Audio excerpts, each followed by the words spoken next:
Drawing রুমে বসে থাকা প্রতিটি মানুষের দৃষ্টি দরজার পানে, যেখানে জাঙ্কুক দাঁড়িয়ে, তার কপালে ভাঁজযুক্ত সরু চোখের ড্রয়িং রুমের মানুষদের দিকেই হয়তো বোঝার চেষ্টা করছে যে এখানে হচ্ছেটা কি। জাঙ্কুকের চোখ গিয়ে ঠেকে সিঙ্গেল সোফায় বসে থাকা প্রিয়জনের ওপর, যে কিনা শান্ত দৃষ্টিতে তার দিকেই চেয়ে আছে।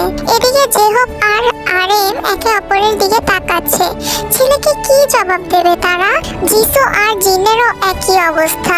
জাঙ্কুককে দাঁড়িয়ে থাকতে দেখে জেহব হালকা হেসে বলল, আরে দাদু ভাই, ওখানে দাঁড়িয়ে রইলে কেন? ওটা আমার বড় নাতি জাঙ্কুক। আর জেহবের কথা শেষ হওয়ার আগেই সিওজনের মা তাকে থামিয়ে নিজেই বলতে শুরু করলেন, আর মামুনির বড় ভাই। ছেলেটা বড়ই নিষ্ঠাবান, তাকে দেখলেই বোঝা যায়। দূরে দাঁড়িয়ে কেন বাবা, এখানে আসো। তোমার কাজিনের জন্যই আমরা এখানে। তার বিয়ের কথায় তোমারও উপস্থিতি প্রয়োজন। সিওজনের মায়ের কথায় আলেয়া চোখ উল্টে কপাল চাপড়ায়। এদিকে জাঙ্কুক এক ভ্রু নাচিয়ে বুক ফুলিয়ে নিঃশ্বাস নিয়ে এগিয়ে এলো। ভিতর ভিতর থেকে ফুঁসছে জাঙ্কুক, চোয়াল শক্ত, কিন্তু ঠোঁট কাঁপিয়ে একটা বাক্য উচ্চারণ করলো না। বাম হাত মুঠো করে কিছুটা দূরে কোন ঠাসা হয়ে বসে থাকা তের দিকে তাকালো। মেয়েটা যেন জগতের বাহিরে তলিয়ে গেছে, কেমন চুপচাপ বসে এক দৃষ্টিতে তাকিয়ে আছে ফ্লোরের দিকে। জাঙ্কুক যেন চোখ দিয়েই দেখে ঝলসে দিচ্ছে। এবার শোনা গেল সিওজনের মায়ের কণ্ঠ। তিনি অত্যন্ত নমনীয় স্বরে আরএমের দিকে তাকিয়ে বলতে আরম্ভ করলেন, ভাই সাহেব, মেয়ে হিসেবে কে অতুলনীয়। এখানে আসা থেকে এখন পর্যন্ত মেয়েটা ভালো লাগায় নিজের জায়গা করে নিয়েছে। এরকম মেয়েকে কে না চায় নিজের বাড়ির সদস্য হিসেবে? ছেলে আমার স্থাপিত, ভালো মানের স্তর আছে অফিসে তার। যেদিন জানলাম তেকে সে পছন্দ করে, আমি তো খুশিতে আত্মহারা। এই সম্পর্কে আমার মতামত অবশ্যই হ্যাঁ এর পাল্লায়। আপনারা কি বললেন এই বিষয়ে? সিওজনের মায়ের কথা শেষ না হতেই জাঙ্কুক জ্বলন্ত চাহনি নিক্ষেপ করলো তার সামনের সোফায় বসে থাকা সিওজনের দিকে, যে কিনা কোনা চোখে তের দিকে বারবার তাকাচ্ছে। জাঙ্কুকের সর্বাঙ্গ কেঁপে উঠল। মনে হচ্ছে সিওজনকে এখানেই মেরে আধমরা করে ফেলতে। কপালের শিরা দৃশ্যমান হচ্ছে ধীরে ধীরে। বুক ধরফর করে উঠল তার। রাগের সাথে এক অশান্ত অনুভূতির সৃষ্টি হয়েছে তার মধ্যে। মনে পড়ে সুগার বলা কথা, সে কি সত্যি তেকে হারিয়ে ফেললো? তবে কি সত্যি দেরি হয়ে গেল? এখন কি আফসোস করা ছাড়া উপায় নেই আর? তের অপ্রকাশিত ভালোবাসা কি প্রকাশের সীমানা অতিক্রম করবে না? নিজের ভাবনা চিন্তা নিজের কাছে বিশ্রী ঠেকলো জাঙ্কুকের। মনের মধ্যে সীমাহীন জেদ চাপলো। অন্তর চিৎকার করে বলল, তে শুধুই তার, একান্তই তার। আজ বাড়ি ফেরার পথে জাঙ্কুক অনেক ভেবেছে। সে সিদ্ধান্ত নিয়েছে মেয়েটাকে মেনে নেবে। আর তে নামক মেয়েটাকে না মেনে নেওয়ার কোনো ধরনের কারণ তার কাছে নেই। অত্যন্ত চঞ্চল স্বভাবের মেয়ে তে, সময় সাপেক্ষে শান্ত বটে। তে তার সামনে জন্ম নিয়েছে, তার সামনে বেড়ে উঠেছে। মেয়েটার মধ্যে কোনো খারাপ লক্ষণ দেখেনি কখনোই। 29 বছর বয়সী জাঙ্কুক এইটুকু খুব ভালো করে উপলব্ধি করেছে, তে তার অন্তরের কোনো এক কোণে নিজের আস্তানা জমিয়ে নিয়েছে। জাঙ্কুক সিদ্ধান্ত নিয়েছে তেকে তার প্রাপ্য সম্মান, অধিকার, স্ত্রীর মর্যাদা সমস্তটা দিবে। আর ভালোবাসা, সেটা জাঙ্কুক হাপড়ের মতো নিঃশ্বাস নিচ্ছে সঙ্গোপনে। পরিস্থিতি অনুকূল আবহাওয়া ছড়িয়ে পড়ার আগেই জিন বলে উঠল, তে আমাদের আদরের মেয়ে। তার নিয়ে প্রশংসা সবার কাছেই শোনা যায়, আপনিও তার ব্যতিক্রম নন। আর সিওজনের কথা আমরা সবাই জানি, শান্ত ভদ্র ছেলে আপনার, কিন্তু আপনার প্রস্তাব যে অহেতুক। জিনের কথা শুনে সিওজনের মায়ের সাথে সিওজনও চমকে ওঠে। তিনি হাসার চেষ্টা করে বলেন, অহেতুক মানে?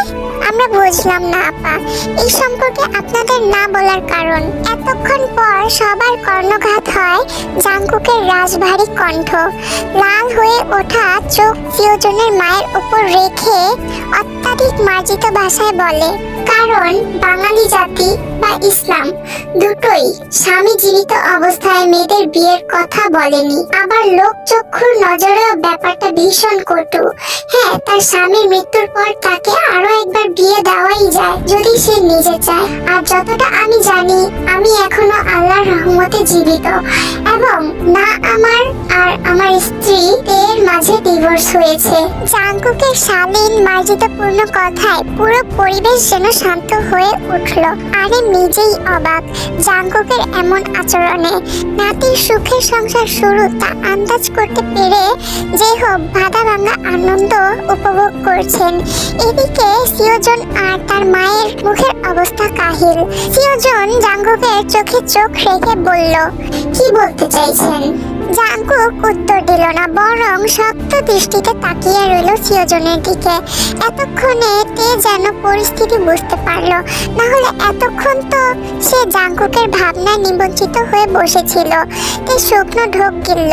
জাঙ্কুকের দিকে একবার সিওজনের দিকে তাকিয়ে অসহায়ভাবে আলেয়ার দিকে তাকালো। আলেয়া তের চোখের ভাষা বুঝে দুই কাঁধ উঁচিয়ে নিজের ঠোঁট ফুলিয়ে তের কানের কাছে ফিসফিস করে বলল, দাদা ভাই ভীষণ রেগে আছে আপনি। তে অসহায়ভাবে ফিসফিসিয়ে বলল, আমি কিছু জানি না। চিন্তা নেই, দাদা ভাই জানিয়ে দেবে বলেই দাঁত দেখালো। জিসু সিওজনের কথার পরিপ্রেক্ষিতে বলতে শুরু করলো, তে আর জাঙ্কুকের বিয়ে হয়েছিল 4 বছর আগে। আপনারা এই বিয়ে সম্পর্কে অবগত নন, আর না থাকারই কথা। জাঙ্কুক দেশে ফিরেছে এই বছরেই। আমরা অনেকক্ষণ ধরেই আপনাদের এই বিষয়ে বলতে চাইছিলাম, কিন্তু আপনারা তার সুযোগটুকুই দেননি। সিওজনের মায়ের মনে পড়ে তারা যখন থেকে এখানে এসেছে বরং নিজেদের প্রস্তাব জানিয়েছে, তখন থেকে তের পরিবারের মানুষ তাকে কিছু বলতে চাইছিল, কিন্তু তিনি সেই সুযোগ তাদের দেয়নি। তখন তাদের কথা বলার সুযোগ দিলে এই মুহূর্তে তাদের এইরকম পরিস্থিতিতে পড়তে হতো না। যিশুর শব্দগুলো যেন সিওজনের কানে না বরং হৃদয়ে করাঘাত করলো। কেউ যেন অন্তরের আয়নায় জোরে সোরে পাথর দিয়ে আঘাত করছে, আর মুহূর্তেই সেই মন ভেঙে গুড়িয়ে গেল। খুব ধীমে আওয়াজে জাঙ্কুকের দিকে তাকিয়ে বলল, মানে তে আপনার বউ? ব্যাস, জাঙ্কুকের এইটুকু বউ শব্দে তে চমকে উঠল, পেট মোচড় দিল, মনের কোণে মরিচ পাতি জ্বলে উঠল। এদিকে সিওজন এক পলক তের দিকে তাকিয়ে সোফা ছেড়ে উঠে দাঁড়ালো। চোখ তুলে তাকালো না কারোর দিকেই। পাতলা কণ্ঠে সালাম দিয়ে বেরিয়ে গেল সাথে সিওজনের মাও। তে এবার চোখ তুলে তাকালো জাঙ্কুকের দিকে। ছেলেটা তার দিকেই চোখ দিয়ে ভস্ম করে দিচ্ছে তেকে। তে সর্বাঙ্গ থরথর করে কেঁপে উঠল। নিমিষেই শরীর যেন অবশ হয়ে এলো। জাঙ্কুকের এমন দৃষ্টি তেকে কাবু করে ফেলেছে। আবারও লন্ডভন্ড হওয়া অন্তর নিয়ে তে নতজানু হয়ে বসে রইল। জাঙ্কুক দাঁত কিরমির করে উঠে দাঁড়ালো। ধীর পায়ে তের সামনে এসে মেয়েটার হাতের কবজি ধরলো শক্ত করে। তে চমকে উঠলো, কিন্তু মাথা উঁচু করলো না। তেকে টেনে নিয়ে যেতে নিলে তে কাঠ হয়ে বসে রইল। জাঙ্কুক এবার দাঁতে দাঁত পিষে বলল, আমার রাগের মাত্রা বৃদ্ধি পাচ্ছে। যা সামলাতে তোমার কুল কিনারা হারিয়ে যাবে, শেষ হয়ে যাবে তুমি। সাহস হাতে কিছুটা স্তব্ধ হয়ে গেল। হৃৎপিণ্ড লাফাচ্ছে। তেকে এক প্রকার টেনে নিয়ে যেতে লাগলো জাঙ্কুক। তার রাগের মাত্রা হিতাহিত জ্ঞান শূন্য। পরিবারের সবাই থ মেরে রয়েছে। তাদের সামান্যতম কথা হয়তো জাঙ্কুকের রাগের মাত্রা বৃদ্ধি করতে পারে, কিন্তু আরএম তের ভয়গ্রস্ত চেহারা দেখে জাঙ্কুকের উদ্দেশ্যে বলল, জাঙ্কুক, তে এই সম্পর্কে কিছুই জানতো না। ওকে কিছু বলো না, মেয়েটা এমনিতেই ভয়ে আছে। জাঙ্কুক যেন সবকিছু শুনেও না শোনার ভান ধরলো। তার এখন কারোর কথাই কানে যাচ্ছে না। তে এক প্রকার ছুটে যাচ্ছে। জাঙ্কুকের সাথে তাল মিলাতে বেগ পেতে হচ্ছে তার। ছোট ছোট ব্যথায় টন টন করে উঠলো জিমিনের দেহ। সময় পেরিয়ে গেলেও সুগা তার কাজে ব্যস্ত। মেতে রয়েছে জিমিনের মাঝে। জিমিনের চোখ বন্ধ, ঘন ঘন শ্বাস ছাড়ছে। সে এসেছে প্রায় আধা ঘন্টা হতে যায়। দেরি করে বাড়ি প্রবেশ করলে লজ্জায় পড়তে হবে তাকে। মায়ের দিকে তাকাবে কিভাবে? জিমিন অনেক কষ্টে নিজেকে সংযত রেখে জোরালো কণ্ঠে বলল, সুগা শেষের চুমো গাঢ় করে একে গলা থেকে মুখ তুলল সুগা। এতক্ষণে জিমিনের চোখের কোণে পানি জমে উঠেছে, যা দেখে সুগা অত্যাধিক ঘাবড়ে গেল। জিমিনের গালে আলতো হাত রেখে চোখের পানি মুছে আদুরে শব্দে বলল, হেই, কি হলো? বেশি ব্যথা দিয়ে ফেললাম বুঝি? জিমিন চোখ মুখ কুচকে বিড়াল ছানার মতো নিজে সুগার বুকের মাঝে লেপ্টে গেল। সুগা মেয়েটিকে আগলে নিল শক্ত করে। জিমিন কম্পনরত স্বরে কোনো রকম আড়ালো, আপনি লজ্জার সাগরে আমাকে ডুবিয়ে দিয়েছেন সুগা, আপনার দিকে তাকাবো কেমন করে? সাহসা সুগা হেসে উঠল। মেয়েটা এমনিতেই লজ্জায় একাকার, তাই আর তাকে ঘাটালো না। জিমিনের মাথায় হাত বুলিয়ে আদর করে দিতে লাগলো আর এটা সেটা জিজ্ঞেস করলো। জিমিনও সুগার প্রশ্নের উত্তর দিচ্ছে ধীমে আওয়াজে। কিছুটা সময় পর জিমিন একটু ইজি ফিল করে। সুগার বুক থেকে মাথা তুলে আমতা আমতা করে বলল, আমি এখন যাই। সুগা অনিমেষ দৃষ্টিতে তাকিয়ে রইল কিছু মুহূর্ত, তারপর জিমিনের ওড়না ভালো করে মেয়েটার মাথায় চাপিয়ে গলা ঢেকে দিল। জিমিনের গাল টিপে দিয়ে বলল, বাড়ি ফিরে সোজা নিজের রুমে যাবে, চোখে মুখে পানি দিয়ে ফ্রেশ হবে। এই কাঙ্ক্ষিত দাগ কিছুদিন থাকবে, তাই সামনে চলবে। মা বাবা কিংবা তোমার ভাই দেখলে লজ্জার শিকার হবে, বুঝেছো? জিমিন দ্রুত মাথা জাগিয়ে ঝটপট দরজা খুলে বেরিয়ে গেল। আর কিছুক্ষণ লোকটার সামনে থাকলে লজ্জায় মূর্ছা ধরবে তার বদনে। বিকট শব্দের গুঞ্জনের সাথে বেচারা দুলদানি খান খান হয়ে পড়ে রইল তের সামনে। তে ভয়ে দু কদম পিছিয়ে সিটিয়ে দাঁড়ালো আলমারির সাথে। বুকের ভেতর টর্নেডো হচ্ছে তার, শরীর ভয়ে জমে উঠেছে। জাঙ্কুক সোফায় বসে চোয়াল শক্ত রেখে ফ্লোরের দিকে তাকিয়ে আছে। মারাত্মক রকমের সুন্দর মানুষটা এখন যেন লৌহ মানব। হাতের মুঠোর জন্য তার ফর্সা চামড়া ভেদ করে উকি মারছে নীল রঙের শিরা উপশিরা। তে এক পলক জাঙ্কুকের দিকে তাকিয়ে আবারও দৃষ্টি নোয়ালো। জাঙ্কুক এবার উঠে দাঁড়ালো, জড়ালো কদম ফেলে আলমারি থেকে একটা কাগজ বের করে তারপর তের হাত টেনে টি টেবিলের কাছে নিয়ে আসে। একটা পেন তের হাতে গুজে দিয়ে কর্কশ কণ্ঠে বলে, স্বাক্ষর করো। তে এবার পূর্ণ দৃষ্টি মেলে তাকালো সেই কাগজটির দিকে। এটা তার আর জাঙ্কুকের রেজিস্ট্রি পেপার। তের সর্বাঙ্গ কেঁপে উঠলো। শুকনো ঢোক গিলে নিজেকে ধারস্থ করে জেদ দেখিয়ে বলল, না, তুমি বাধ্য। তে এবার গরম তেলে পানি পড়ার মতো তেতিয়ে ওঠে। জাঙ্কুকের চোখে চোখ রেখে তীব্র অভিমানে বহিঃপ্রকাশ ঘটিয়ে চিৎকার করে বলল, আমি বাধ্য নই। কিসের জন্য এই নাটক? যেই সম্পর্কের ইতি বিচ্ছেদ, সেই সম্পর্কের আমৃত ওয়াদা কেন করছেন? জাঙ্কুকের চোখ শান্ত, কিন্তু ভিতর থেকে সে পুড়ে যাচ্ছে। গলায় জ্বলন্ত অনুভব হচ্ছে তার। তেকে কাছে টেনে আবেগে বর্ষবতী হয়ে বলল, আমৃত্যুর ওয়াদা তো সেই 4 বছর আগেই করেছি, এখন বিচ্ছেদের ইতি টানবো। জাঙ্কুকের অবাঞ্ছিত প্রণয়ী স্পর্শে তে নেতিয়ে পড়ল। অভিমান অভিযোগ উবে গেল। সেখানে এসে হাজির হলো এক রাস তরঙ্গ, যা তেকে ভিতর থেকে নাড়িয়ে তুলছে। হতভম্ব সে এমন কথায়। অসাধারণ অনুভূতি জানার ইচ্ছে করছে তার। জাঙ্কুকের কোমরের কাছে শার্ট আঁকড়ে ধরে। তে অভিমানের অভিনয় করে বলল, যান ওই আপুর কাছে, আমাকে মুক্তি দিন, নিজেও মুক্তি হয়ে যান। জাঙ্কুকের যেন কি হলো, রাগ লাগলো তের এমন কথায়। মেয়েটা কেন তাকে বুঝছে না? কেন তার অনুভূতির সমাহারের মধ্যে মিশে থাকা তার অস্তিত্ব অনুভব করতে পারছে না? কেন জাঙ্কুকের অশান্ত কাব্য সাহিত্যে তেকে লেখা সেই ছোট্ট পঙ্গক্তি পড়তে সক্ষম হচ্ছে না? জাঙ্কুক হিতাহিত জ্ঞান আহরণ করতে পারল না। তের কোমর টেনে নিজের সাথে মিশিয়ে ফেললো। একদম নিস্তব্ধ নীরব মুহূর্তে তে স্তব্ধ। মুখ থেকে কিছুই উচ্চারণ করতে পারল না মেয়েটা।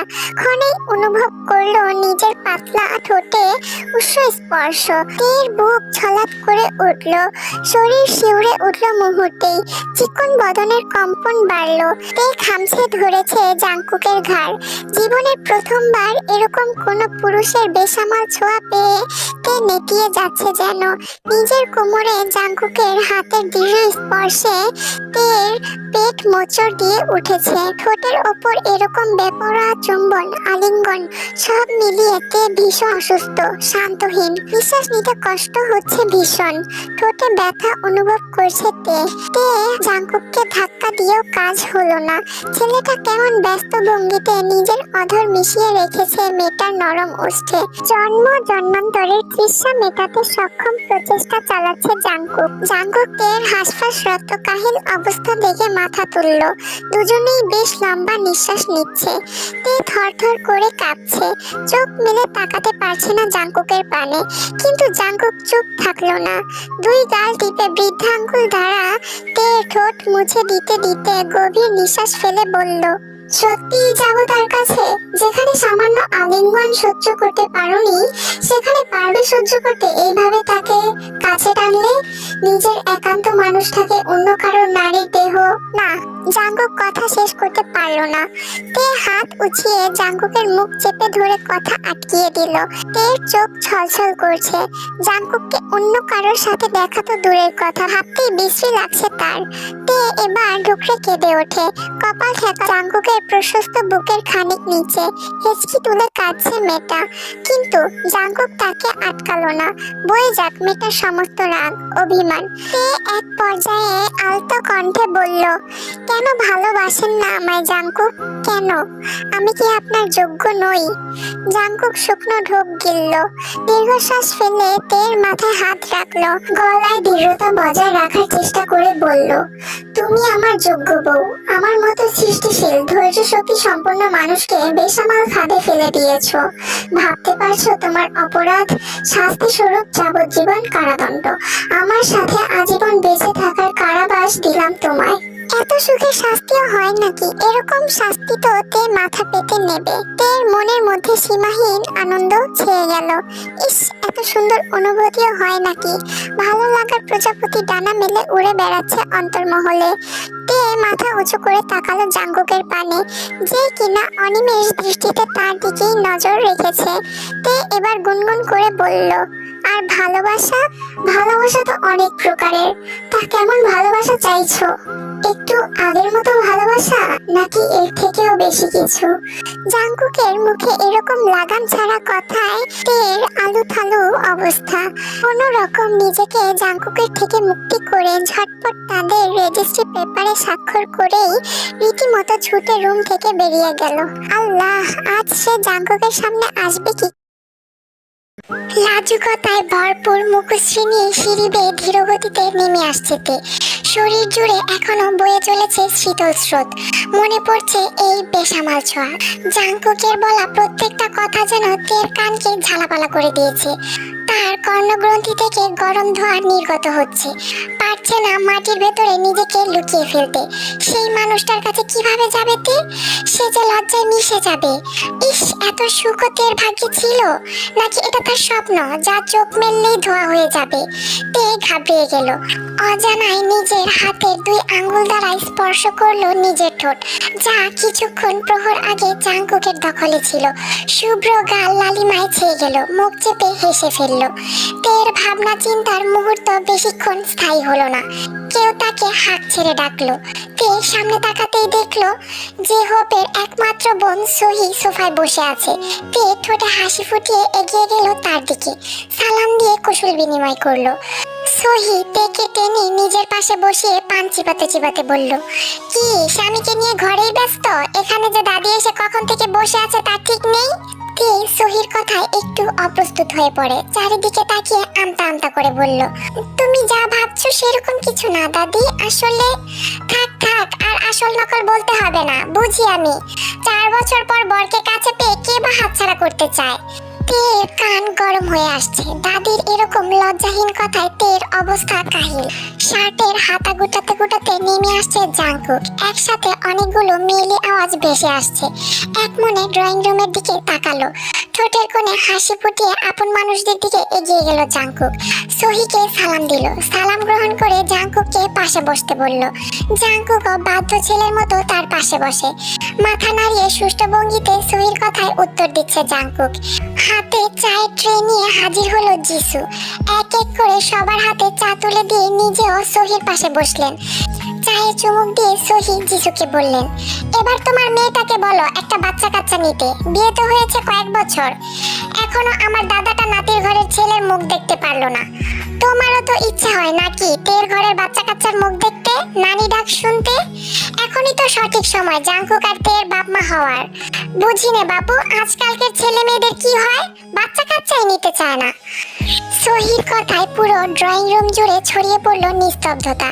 যিশু শুধু শুনে গেলেন, পরিপ্রেক্ষিতে একটা কথাও উচ্চারণ করলেন না। মেয়ের জামাইয়ের সামনে এরকম কথার উত্তরে সে কি বা বলবে? জাংকুক তার নিচের ঠোঁট কামড়িয়ে চুপচাপ বসে আছে, তো আবার চায়ের কাপে চুমুক বসাচ্ছে। চির গম্ভীর চেহারা, ভাব এমন যেন সে সহির কথা শুনতেই পায়নি। এদিকে তে নীরব, বুকের ভিতর কেমন ছলাৎ ছলাৎ শব্দ হচ্ছে, পেট কিরকম মোচড় দিয়ে উঠছে। এই লজ্জাজনক পরিস্থিতিতে নিজেকে সামলে রাখা বড্ডই কঠিন হয়ে পড়েছে তের জন্য। শিরা উপশিরা বেয়ে শীতল স্রোত খলবলিয়ে উঠছে। কেন সবাই আজকে তাকে লজ্জা দিচ্ছে? কেন সবাই বুঝছে না তে লজ্জার ভেতর থেকে নেতিয়ে পড়ছে? গুম হয়ে যাচ্ছে সে অজানা অচেনা অনুভূতির রাজ্যে। তে চাইতো চোখ তুলে তাকায় জাংকুকের দিকে, আর সঙ্গে সঙ্গে চোখাচোখি হয়ে যায় দুজনের। তে দ্রুত চোখ সরিয়ে নেয়, শুকনো ডুব গিলে নিজেকে এই দুর্বিষহ পরিস্থিতি থেকে কোনো রকম বাঁচানোর চেষ্টা করে। জাংকুক চা শেষ করে উঠে দাঁড়ালো, গলা কেসে গম্ভীর স্বরে বলল, আমি আসছি, ফিরতে লেট হবে। জাংকুক এক পলক তের দিকে তাকিয়ে বেরিয়ে গেল। তে শান্তির নিঃশ্বাস ফেললো। এতক্ষণে জমিয়ে রাখা রুদ্ধশ্বাসগুলো পেটের মধ্যে কাবাডি খেলছিল যেন। তারপর আবারও সবাই মশগুল হয়ে পড়লো গল্পের আসরে। বেশ রাত করে বাড়িতে ফিরল জাংকুক। হঠাৎ হসপিটাল থেকে ইমার্জেন্সি ফোন কল আসায় তাকে যেতে হয়েছিল। ক্লান্ত বিধ্বস্ত চেহারার সাথে রুমে প্রবেশ করলো জাংকুক।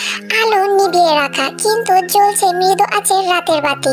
জাংকুক সুইচ অন করে লাইট জ্বালাতেই তার চোখ পড়ল বিছানার উপর, যেখানে এলোমেলো অবস্থায় ঘুমিয়ে আছে তে। হাত পা ছড়িয়ে ছিটিয়ে গম্ভীর নিঃশ্বাস ফেলে ঘুমে বিবর্ষে। প্লাজো উঠে গিয়ে প্রায় হাঁটু ছুঁই ছুঁই অবস্থা। কুর্তির ফালি সরে গিয়ে পেটের কিছুটা অংশ জাংকুকের চোখে পড়তেই চোখ সরিয়ে নেয় সে। ঠোঁট চোখা করে প্রশ্বাস ছাড়লো। হাত বাড়িয়ে কোনো রকম তের কাপড় ঠিক করে চলে গেল ওয়াশরুমে। ফ্রেশ হওয়াটা এখন বেশি দরকার তার কাছে। জাংকুক দেরি করে বাড়ি ফেরার সুযোগ পেয়ে তে আগে ভাগে রুমে এসে ঘুমিয়ে পড়ে। তে কোনোভাবেই চায়নি সে সজ্ঞানে জাংকুকের সামনে গিয়ে দাঁড়াবে, তাই এই কারসাজি। জাংকুক ফ্রেশ হয়ে বেরিয়ে কাপড় পাল্টে বাতি নিভিয়ে বিছানার উপর এসে শুয়ে পড়ে। কিছু প্রহর অতিবাহিত হওয়ার পরে জাংকুকের ঠোঁটে আপনা আপনি বাঁকা হাসি ফুটে ওঠে।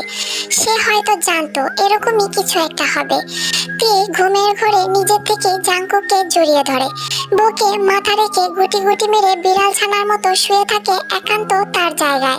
জাংকুকও হাত বাড়িয়ে তেকে নিজের সাথে মিশিয়ে নিল। মেয়েটার ঘন নিঃশ্বাস জাংকুকের বুকে আছড়ে পড়ছে, যা মুহূর্তেই তোলপাড় শুরু করেছে জাংকুকের হৃদ মাঝারে। মনে হলো তে যেন কিছু একটা বিড়বিড় করে বলছে। জাংকুক ভ্রু কুঁচকে কান পেতে শুনতে কানে আসলো শুধু এইটুকু শব্দ, আমার আপনাকে আমি কাউকে দেব না। সকালের হালকা আলোয় তের ঘুম ভেঙে যায়। চোখ মেলে তাকাতেই নিজেকে আবিষ্কার করে সেই কাঙ্ক্ষিত মানুষটির বাহুডোরে।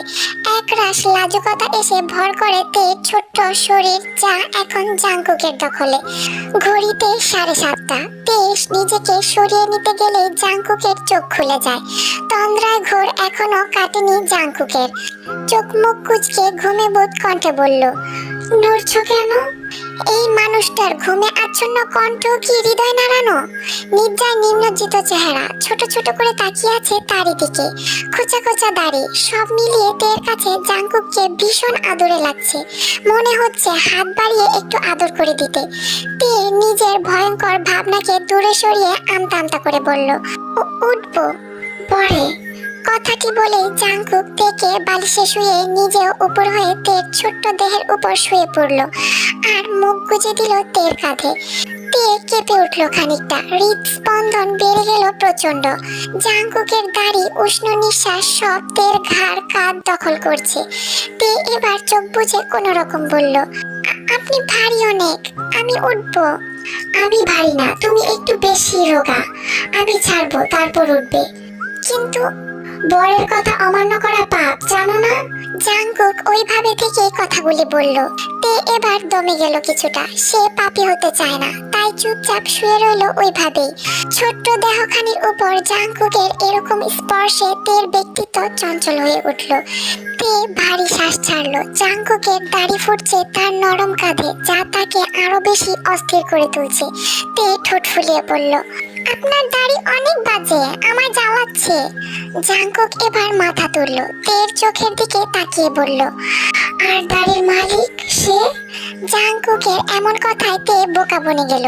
কিছুক্ষণ ভ্রু কুঁচকে তাকিয়ে রইল। কিছু মুহূর্ত পর জাংকুকের কথার সারমর্ম বুঝতে পেরে চোখ নোয়ালো। ঠোঁট কাঁপিয়ে বলল, এতদিন ভাবতাম সে শান্তশিষ্ট, ভদ্র, প্রখর ব্যক্তিত্বের অধিকারী, কিন্তু এখন? শেষ করো, কিন্তু এখন কি? থেকে আলগোছে টেনে নিল আরো কাছে। কিঞ্চিত বুকটা কেঁপে উঠল তের। জাংকুকের গভীর দৃষ্টিতে তাকিয়ে থাকার সাহস তার নেই। চোখ বন্ধ করে জিভ দিয়ে ঠোঁট বেজালো। তারপর জাংকুকের থেকে নিজেকে গুটিয়ে আনতে চেষ্টা করে বলল, কিন্তু এখন বুঝেছি সে শুধু শান্ত নয়, বেপরোয়াও, ভদ্র নয়, অশালীন, প্রখর ব্যক্তিত্বের অধিকারী নয়, বরং হৃদয় কাঁপানো ছন্নছাড়া মানুষ আপনি। জাংকুকের থেকে তে নিজেকে গুটিয়ে আনার চেষ্টা জাংকুক মুহূর্তেই গুছিয়ে ফেলল সান্নিধ্য বাড়িয়ে। মনোহর দৃষ্টি নিক্ষেপ করলো মেয়েটার পানে। তেকে আরো একটু লজ্জায় ফেলতে বলল, এই অপবাদগুলো কি কালকের চুমুর পরিপ্রেক্ষিতে বলছো তে? তে এবার লজ্জায় যাচ্ছে তাই অবস্থা, চুপসে গেল একদম, কিছুই মাথায় আসছে না তার। জাংকুক যে কতটা ঠোঁটকাটা মানুষ তা তে হাড়ে হাড়ে টের পাচ্ছে। গম্ভীর জাংকুকের একদম উল্টো পিঠ দেখছে তে। জাংকুক এবার আলগোছে ছুঁয়ে তের চুলগুলো কানের পিছে গুজে দিল। তের চঞ্চল হৃদয় কুকড়ে উঠল, দেহময়ে শিরশিরানি ছুটে গেল। জাংকুক বুঝলো তের অনুভূতি। মেয়েটার এরকম লাজুক মুখ দেখতে বেশ ভালোই লাগছে জাংকুকের। মেয়েটার মধ্যে এক আলাদাই প্রশান্তি অনুভব করে জাংকুক। যেমন কাল রাতে আগ বাড়িয়ে তে তাকে আঁকড়ে ধরার মাধ্যমে জাংকুক যেন তার সব ক্লান্তি নিমিষেই ভুলে গিয়েছিল। কি আছে মেয়েটার মধ্যে যা জাংকুককে বারবার কাবু করে ফেলে? তে এবার মিনমিন করে বলল, আমি যাব। যাও বলেই জাংকুক উল্টো ঘুরে আবারও শুয়ে পড়ল। তে হা করে তাকিয়ে রইল কিছু সময়, তারপর ধীরগতিতে নেমে দাঁড়ালো। চুল হাত খোপা করে বাথরুমের দিকে পা বাড়াতে জাংকুক থেকে ডেকে উঠল। তে পিছন ফিরে তাকালো, জিজ্ঞাসা করলো, কিছু বলবেন? সহিদাদি এখন থাকবে, তাই তার কোনো কথা নিয়ে নিজের ছোট্ট মাথা ঘামাবে না। যা বলবে শুনবে, কিন্তু তা বাস্তবে রূপান্তরিত করার চেষ্টা করবে না। সমস্ত কিছুর একটা সঠিক সময় আছে, সে সময়ের অপেক্ষা করবে। কি বলেছি বুঝেছো? তে হাবলার মতো মাথা নাড়ালো, মানে বুঝেছে। জাংকুক আবারও শুয়ে পড়ল। দুপুরে খাওয়া দাওয়া করে হসপিটালে যাবে সে, তাই এখন একটু রেস্ট করবে। তে বাথরুমে আয়নার সামনে দাঁড়িয়ে ব্রাশ করছে আর জাংকুকের প্রত্যেকটা কথা মনে মনে আবারও রিপিট করছে। একটা সময় তার চোখ আপনা আপনি বড় হয়ে যায়। জাংকুকের কথার সারাংশ এখন তার মস্তিষ্কে ঢুকেছে। বুঝতে পেরেছে জাংকুক কি বলতে চেয়েছে। তে মুখ ঢেকে ফেলে। উফ, এই ভয়ঙ্কর অনুভূতিদের কোথায় লুকাবে? নাস্তার টেবিলে সবাই বসলেও পাওয়া গেল না জাংকুককে। যা দেখে যে হোপ তেকে জিজ্ঞাসা করলেন, তে জাংকুককে ডেকে আনো, নাস্তা করবে। যে হোপের প্লেটে খাবার তুলে দিতে দিতে তে বলে, উনি এখন খাবে না দাদু। তের কথা শুনে আর কেউ কিছু বললেন না। নাস্তা করা শেষে যে যার কাজে চলে গেল। তে টেবিল পরিষ্কার করে জিসুর হাতে কিছু সাহায্য করছে। জিন এক কাপ চা তের হাতে দিয়ে বলল, তে তোর সহিদাদিকে চাটা দিয়ে আয় তো। তে সম্মতি পোষণ করে মাথা নাড়িয়ে চায়ের কাপ নিয়ে এগিয়ে গেল তার জন্য বর্ধিত রুমের দিকে। দরজার কাছে এসে তে বলল, দাদি আসবো? হ্যাঁ হ্যাঁ আয়। তে চায়ের কাপ এগিয়ে দিয়ে বলল, তোমার চা। সহি চায়ের কাপ হাতে নেয়। তে চলে যেতে নিলে সোহি তাকে আটকিয়ে দিল। ইশারায় নিজের পাশে দাঁড়াতে বললে তে বিনা বাক্যে তাই করে। এবার সোহি তের মাথার উপর গুছিয়ে রাখা ওড়না সরিয়ে দিতেই তার চোখ মুখের অদল পরিবর্তিত হলো। ভারী কণ্ঠে জিজ্ঞাসা করলো, তোর চুল ভিজে নেই কেন? সকালে গোসল করিসনি? তে বোকার মতো উত্তর দেয়, গোসল করবো কেন দাদি? হাই হাই, এই মেয়ে বলে কি? আমার পাশে বস দেখি। তে তাই করে। সোহি এবার সন্দেহ চক্ষু নিক্ষেপ করে তের উপর, তারপর সংশয় প্রকাশ করে বললেন, সত্যি করে বলতো, তোর আর জাংকুকের মধ্যে সবকিছু ঠিক আছে তো? হ্যাঁ দাদি, সব ঠিক আছে। তাহলে সকালে গোসল করার মতো কোনো লক্ষণ খুঁজে পাচ্ছি না কেন? রাতে তোদের মাঝে কিছু হয়নি? মানে এখন কি তোকে মানে বুঝাবো? একজন স্বামী স্ত্রীর মধ্যে যা হয় তা হয়নি? তে হা হয়ে যায় সোহির কথায়। কি নির্লজ্জ বুড়ি মাইরি! তের চোখ সাধারণের তুলনায় বড় আকার ধারণ করে। উত্তরে কি বলবে সেটা মস্তিষ্কে সাজাতে অক্ষম হয়ে পড়েছে। এক মনে তাকিয়ে আছে মেজের দিকে। তাদের মধ্যে এখনো সেই সম্পর্ক গড়ে ওঠেনি, এটাই সত্য। এই সত্যকে তে কোনোভাবেই ধামাচাপা দিতে পারবে না। তে চুপচাপ বসে থাকা দেখে সোহি যেন একটু রুষ্ট হলেন। বুঝে গেলেন তার সন্দেহই সঠিক। স্বামীর ভালোবাসা পেতে গেলে কিছুটা যন্ত্রণা সহ্য করতে হয়। দাম্পত্য জীবনের মূল মন্ত্র হলো পুরুষ মানুষের সুখ, যা তারা না পেলে বাহিরে উকিঝুঁকি মারে, তখন আবার মাথা টুকো না। তে ফট করে তাকালো সোহির দিকে। মনের মধ্যে তৈরি হলো এক অজানা ভয়। সত্যিই তো, জাংকুক তাকে কেন অপূর্ণ রেখেছে এখনো? কেন তাকে কাছে টানে না জাংকুক? নিজের ভাবনাই হারিয়ে যায় তে। ঘোর কাটে সোহির আওয়াজে। আর এসব কি পরিস বাড়িতে? শাড়ি পরবি, সবসময় সেজে গুজে থাকবি, তাহলেই তো জাংকুক পা বাড়াবে তোর দিকে। তে এক নজর নিজের উপর চোখ বোলালো। সাধারণত সুতির থ্রি-পিসই পরে আছে সে। মনের ভয় যেন আরো এক গুণ বেড়ে গেল তার। এরই মাঝে শোনা যায় জাংকুকের কণ্ঠস্বর, যে এক প্রকার জোর গলায় তেকে ডেকে তার কফি নিয়ে আসতে বলল রোমে। তে জোরে নিঃশ্বাস ফেলে। সোহি আবারও বলে, যা, তার কি লাগে দেখ। আর শোন, গোসল করে আমার কাছে আসবি। একটা শাড়ি এনেছিলাম তোর জন্য, ভেবেছিলাম যাওয়ার আগে দিয়ে যাব, কিন্তু তা দেখছি এখনই দিতে হবে। তে মাথা এদিক ওদিক নাড়লো, তারপর দ্রুত গতিতে রুম ছেড়ে বেরিয়ে গেল।